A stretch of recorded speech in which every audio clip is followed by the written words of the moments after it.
यो सभी दर्शकों का आनंद शांडिल्य के चैनल पर स्वागत है। आज भक्तों बताएंगे कि कुंडली के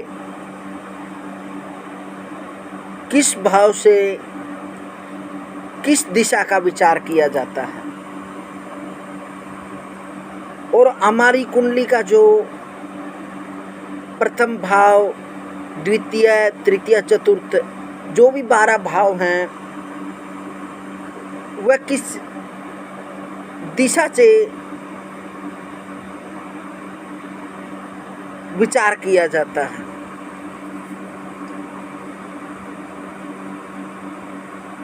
प्रथम भाव से पूर्व दिशा का विचार किया जाता है और द्वितीय भाव से ईशान, पूर्वोत्तर,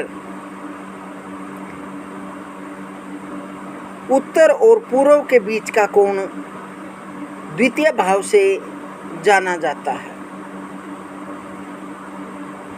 चतुर्थ भाव से उत्तर दिशा, जो हमारा कुंडली का चतुर्थ भाव होता है, माता का, विद्या का, कृषि का जो भाव होता है, यह कुंडली का उत्तर दिशा का भाव होता है। षष्ठम भाव से वायव्य, पश्चिमोत्तर, पश्चिम और उत्तर के बीच की कोण जो वायव्य कोण होती है वह हमारा कुंडली का छठा भाव होता है। सप्तम भाव से पश्चिम दिशा का विचार किया जाता है।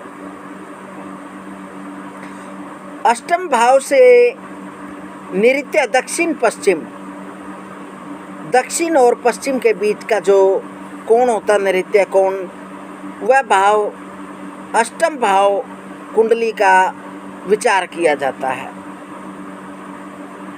दसम भाव से दक्षिण दिशा का विचार किया जाता है। द्वादश भाव से आग्नेय, दक्षिण, पूर्व, दक्षिण और पूर्व के बीच का जो अग्नि कोण होता है उसका विचार किया जाता है।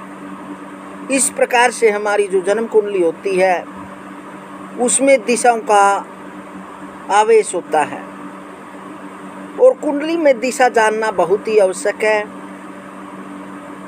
जब तक हम कुंडली के अंदर दिशाएं नहीं जानेंगे तब तक हम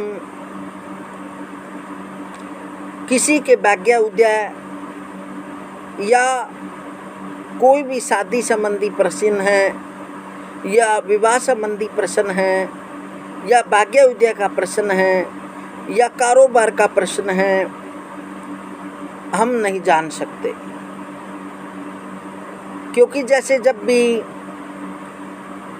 हम विवाह संबंधी प्रश्न जानते हैं सो सप्तम भाव से विचार किया जाता है। जो सप्तम भाव में जो राशि होती है उसी के स्वामी के अनुसार हम दिशा निर्धारित करते हैं और कई बार जो उस सातवें भाव के अंदर जो ग्रह बैठा होता है उसके अनुसार ही हम दिशा निर्धारित करते हैं। इस प्रकार से हमें कुंडली में दिशाओं को जानना बहुत ही आवश्यक है। इसलिए ये कुंडली के अंदर दिशाएं होती हैं। हरिओम हरिओम हरिओम।